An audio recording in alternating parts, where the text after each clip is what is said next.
Salam gaderly watandaşlar, salam mehribany ýyldaşlar. Meniň size bugünkü okap berjek goşgym ruhnama barada. Çünki Sapar Murat Türkmenbaşy döwründe bu ruhnamanyň dabarasy dagaşypdy. Orta mektepleriň programasyna da, ýokary okuw jaýlaryň programasyna da giňden ulanypdy. Okuw ýerjek ýaş abiturientler şu ruhnamadan egzamin tapşyrmalydy. Işe girjeklerim şeýledi. Gepiň ysgasy Türkmenistanyna ruhnamanyň propagandasy giňden ýaýrapdy. Ine şol barada men bir öz pikirlerimi goşky setirlerine geçirdim.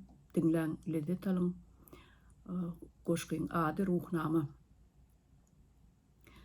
Öwgüsi ýetipdi, çykypdy arşa.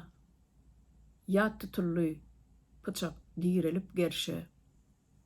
Egzamin yerine gelli girişe, deňelli dillerde Kerem Qurhana.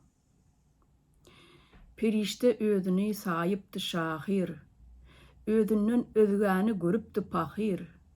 Bitmejek ýalydy, bitipdi ahir, zamanasy ardylanan ruhnama. Pikirleri ýyzgaldyrmak aňyna, galjakdylarmydam şanyň ýanyna. Biz ýazarys, sen oku diýip öňünde berdiler eline ýazyp pohnama.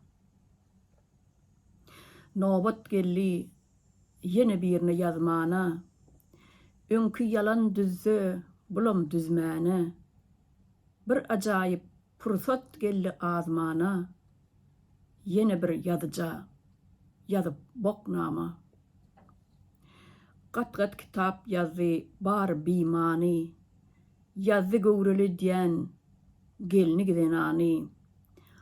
Ot çöp ýanna kakda unnup imany, halky hayran etdi soňky çöpnama. Bahylykmy ya akmaklyk bilmedik, tohumda galmady göze ilmedik. Bir gowreletjek akla gelmedik, olam öňküň ýerine gelen otnama.